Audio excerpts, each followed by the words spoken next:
இந்த white chicken பிரியாணியில் இந்த மீன் மசாலாவை எடுத்து ஊற்றி சாப்பிட்டு பாருங்க. சொல்றதுக்கு வார்த்தையே இல்லை.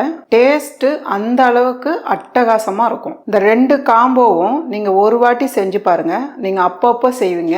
இப்போ ரொம்ப ஈஸியாக இது 2 எப்படி செய்யறது நம்ம பார்க்கலாம். இப்போ ஒரு மிக்ஸி ஜார் வச்சுக்கலாமா. ஒரு 100 கிராமுக்கு சின்ன வெங்காயம் தோல் எடுத்து வச்சிருக்கேன். இதை சேர்த்துடலாம். கூடவே ஒரு 7 பல்லு பூண்டு சேர்த்துடலாம். ஒரு துண்டு இஞ்சி எடுத்து பொடியை நறுக்கிருக்கேன், இதையும் சேர்த்துக்கலாம். 1 டீஸ்பூன் அளவுக்கு சோம்பு சேர்த்துக்கலாம். ஒரு 2 துண்டு பட்டை, ஒரு அன்னாச்சி பூ, ஒரு 5 பீஸ் கிராம்பு, இதெல்லாம் சேர்த்துடலாம். கூடவே நீங்கள் காரத்துக்கு ஏற்ற அளவுக்கு பச்சை மிளகாய் சேர்த்துக்குங்க. கொஞ்சமாக தண்ணி விட்டு நல்லா மசியாக அரைச்சி எடுத்துக்கலாம். நான் வந்து 1 கிலோ சிக்கன் எடுத்திருக்கேன். நல்லா கழுவிட்டு சுத்தம் பண்ணி மீடியமான பீஸாக போட்டு வச்சுருக்கேன். உங்களுக்கு எப்படி தேவைப்படுதோ நீங்கள் அதுக்கேற்ற மாதிரி போட்டுக்கலாம். இப்போ நம்ம அரைச்சி வச்சுருக்க பேஸ்ட்டை சேர்த்துக்கலாம். கூடவே கொஞ்சமாக உப்பு சேர்த்துருங்க, ரொம்ப அதிகம் தேவையில்லை. புளிப்பு இல்லாமல் கெட்டி தயிர் ஒரு 3 டேபிள் ஸ்பூன் அளவுக்கு எடுத்துக்கிறேன், இதை சேர்த்துக்கலாம். இதெல்லாம் சேர்த்துட்டு இப்போ வந்து நல்லா கலந்து விட்டுக்கலாம். சிக்கனோட நல்லா ஒட்டுற அளவுக்கு நல்லா மிக்ஸ் பண்ணிவிடுங்க. இந்த அளவுக்கு நல்லா மிக்ஸ் பண்ணிவிட்டு ஒரு 10 நிமிஷம் அப்படியே மூடி வச்சுடுங்க. இப்போ பிரியாணி செய்யறதுக்கு ஒரு பாத்திரம் வச்சுக்கலாம். பாத்திரம் சூடானதும் ஒரு 2 டேபிள் ஸ்பூன் அளவுக்கு நெய் சேர்த்துக்கலாம். இது கூடவே ஒரு 3 டேபிள் ஸ்பூன் அளவுக்கு எண்ணெயும் சேர்த்துக்கலாம். எண்ணெய் நெய் சூடானதும் ஒரு 10 பீஸ் முந்திரி சேர்த்துக்கலாம். கூடவே 2 ஏலக்காய், 2 கிராம்பு, 2 பிரியாணி இலை, கூடவே 2 பெரிய வெங்காயம் நீளமாக கட் பண்ணி வச்சுருக்கேன், இதை சேர்த்துக்கலாம். ஃபஸ்ட்டு வெங்காயம் சேர்த்து நல்லா வதக்கிடுங்க. நல்லா ஒரு டார்க் ப்ரௌனாக வரணும், அது வரலும் வதக்கி எடுத்துக்கோங்க. இந்த அளவுக்கு நல்லா வெங்காயம் வதங்கி வர டைமில் சின்னதாக ஒரு தக்காளி எடுத்து பொடியை நறுக்கியிருக்கேன், இதை சேர்த்துக்கலாம். இந்த பிரியாணிக்கு வந்து தக்காளி அதிகமாக சேர்க்காதீங்க, ரொம்ப கம்மியாக தான் சேர்க்கணும். கூடவே 3 பச்சை மிளகாய் முழுசாக கட் பண்ணாமல் சேர்த்துங்க, வாசனைக்காக தான். ஒரு 2 டேபிள் ஸ்பூன் அளவுக்கு இஞ்சி பூண்டு பேஸ்ட்டும் சேர்த்துக்கலாம். இதெல்லாம் சேர்த்து நல்லா ஒரு வதக்கிடுங்க. கூடவே அரை கைப்பிடி அளவுக்கு புதினாவும் சேர்த்துடலாம். நீங்கள் குக்கரில் செய்கிறவங்களா இருந்தாலும் இதே டைப்பு தான். நான் வந்து ஓப்பனில் செய்கிறேன். குக்கரோட ஓப்பனில் செஞ்சோமா பிரியாணி வந்து எப்போவுமே டேஸ்ட்டு ரொம்ப நல்லாயிருக்கும். இப்போ வந்து நம்ம சிக்கன் மிக்ஸ் பண்ணி வச்சு 10 நிமிஷம் ஆயிடுச்சு, இதை சேர்த்துடலாம். சிக்கன் சேர்த்து நல்லா ஒரு 2 நிமிஷத்துக்கு நல்லா வதக்கி விடுங்க. பாருங்கள், சிக்கன் சேர்த்து நல்லா ஒரு 2 நிமிஷத்துக்கு நல்லா வதக்கி எடுத்துருக்கோம். இது கூடவே நம்ம பெரிய சைஸு அரை மூடி தேங்காய் எடுத்து ரொம்ப திக்காகவும் இல்லாமல் ரொம்ப தண்ணியாக இல்லாமல் 3 கப்பு தேங்காய் பால் எடுத்து வச்சுருக்கேன். கூடவே 1.5 கப் அளவுக்கு தண்ணி. 3 கப்பு ரைஸுனா 4.5 கப்பு தண்ணி சேர்ப்போம். அதுக்கு பதில் தேங்காய் பாலும் தண்ணியும் சேர்த்துருக்கோம். கூடவே தேவையான அளவு உப்பு சேர்த்துக்கலாம். உப்பு பார்த்து சேர்த்துங்கம்மா. நல்லா கலந்து விட்டுருங்க. மீடியமான தீயில் ஒரு 10 நிமிஷம் கொதிக்கட்டும். பாருங்கம்மா, 10 நிமிஷம் ஆயிருக்கு, நம்ம பார்க்கலாம். இந்த அளவுக்கு கொதி வர டைமில் நல்லா ஃபஸ்ட்டு கலந்து விட்டுருங்க.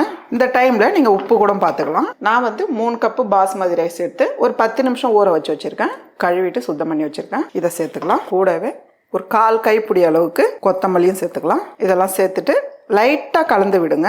இப்படி கலந்தாதான் அரிசி வந்து உடையாமல் இருக்கும். இப்போ ஒரு மீடியமான தீயில் ஒரு 10லேருந்து ஒரு 12 நிமிஷம் அப்படியே மூடி வச்சு நடுவில் எடுத்து ஒரு டைம் கலந்து விடுங்க. பாருங்கம்மா, ரொம்ப மீடியமான தீயில் ஒரு 12 நிமிஷம் வச்சுருக்கேன். நடுவில் எடுத்து கலந்து விட்டுருக்கேன். நடுவில் வந்து ஒரே டைம் கிளறி விடுங்க. அப்பப்போ கிளறினோமா நமக்கு வந்து ரைஸ் வந்து உடையும்.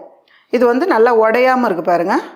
அதே போல் தண்ணி ஃபுல்லாக இழுத்துருக்கு பாருங்கள், எவ்வளோ சூப்பராக இருக்குது பாருங்கள்.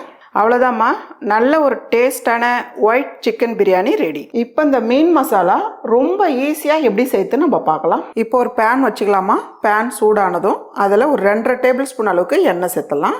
எண்ணெய் ஓரளவுக்கு சூடானதும் கொஞ்சமாக ஜீரகம் சேர்த்துடலாம். எண்ணெய் வந்து ரொம்ப அதிகமாக சூடு பண்ணாதீங்க, ஓரளவுக்கு சூடு ஏறினா போதும். 1.5 டேபிள் ஸ்பூன் அளவுக்கு மிளகாய் தூள் சேர்த்துடலாம். 1 டேபிள் ஸ்பூன் அளவுக்கு பெப்பர், கொஞ்சமாக மஞ்சத்தூள், ஜீரகத்தூள் கொஞ்சம் 1/4 டீஸ்பூனோட கம்மியாக சேர்த்துக்குங்க. ஒரு 1/4 டீஸ்பூன் அளவுக்கு மல்லித்தூள், கூடவே தேவையான அளவு உப்பு சேர்த்துடலாம். இந்த அளவுக்கு எல்லாம் ஒன்றா சேர்ந்து கலந்து விட்டுருங்க. கூடவே சின்னதாக ஒரு வெங்காயம் எடுத்து 1 பாதியமாக அரைச்சி வச்சுருக்கேன், இதை சேர்த்துடலாம். 1 டீஸ்பூன் அளவுக்கு இஞ்சி பூண்டு பேஸ்ட்டு, இதையும் சேர்த்துடலாம். சேர்த்துட்டு நல்லா கலந்து விட்டுருங்க. கொஞ்சமாக கருவேப்பிலை. மசாலா சேர்த்து ரொம்ப நேரம் பரட்ட வேண்டியதில்லை. வெங்காயம் வந்து அதிலே வந்து வதங்கிடும், நம்ம அரைச்சி தான் வச்சுருக்கோம். ஓரளவுக்கு வதக்கினா போதும். கூடவே கொஞ்சமாக ரொம்ப கம்மியாக புளி எடுத்து ஒரு 1/4 கப் அளவுக்கு தண்ணி சேர்த்து கரைச்சி வச்சுருக்கேன், இதை சேர்த்துடலாம்.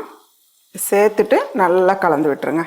இந்த டைமில் நீங்கள் உப்பு காரம் செக் பண்ணிக்கோங்க. தண்ணி வந்து இதுக்கு மேலே சேர்க்கக்கூடாதுமா. தண்ணியாக இருந்தாலும் புளி கரைச்சலாக இருந்தாலும் இதுக்கு மேலே சேர்க்கக்கூடாது, இந்த அளவுக்கு தான் இருக்கணும். நான் வந்து 1/2 கிலோ மீன் எடுத்து கழுவி சுத்தம் பண்ணி வச்சுருக்கேன். இப்போ இந்த மீனை சேர்த்துக்கலாம். உங்களுக்கு வந்து அதிகமாக மீன் எடுக்கிறீங்கன்னா நீங்கள் இந்த மசாலா கொஞ்சம் கூடுதலாக சேர்த்துக்குங்க.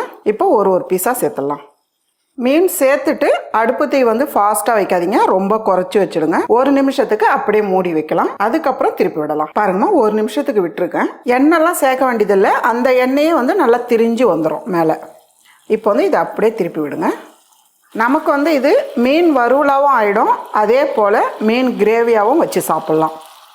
ரொம்ப ஈஸியான டிஷ்ஷு, சாப்பிட்றதுக்கு செம டேஸ்ட்டாக இருக்கும். இப்போ மறுபடியும் திருப்பி விட்டுட்டு நம்ம இது 1 நிமிஷத்துக்கு மேலே அப்படியே இருக்கட்டும். இப்போ மூட வேண்டாம், நீங்கள் அப்படியே விட்டுருங்க. திருப்பி விட்டுட்டு 1 நிமிஷத்துக்கு மேலே ஒரு 1.5 நிமிஷம் வரலாம் அப்படியே விட்டுருங்க. இந்த கிரேவி சூடான சாதத்தோட பிசைஞ்சு சாப்பிடவும் ரொம்ப நல்லா இருக்கும். அதே போல் மீன் வறுவலாக சைட் டிஷ்ஷாக வச்சு சாப்பிட்றதுக்கும் ரொம்பவே சூப்பராக இருக்கும். அவ்வளோதாம்மா, அப்படியே திருப்பி விடுங்க. இதே போல் 2 பக்கமும் நல்லா திருப்பி விட்டுருங்க. இது செய்யறதுக்கு ஒரு 4லேருந்து ஒரு 5 நிமிஷம் தான் ஆகும். ரொம்ப ஈஸி, அதே போல் சாப்பிட்றதுக்கும் சரியான டேஸ்ட்டில் இருக்கும். நல்ல ஒரு டிஃப்ரெண்ட்டான டேஸ்டான மீன் மசாலா ரெடி.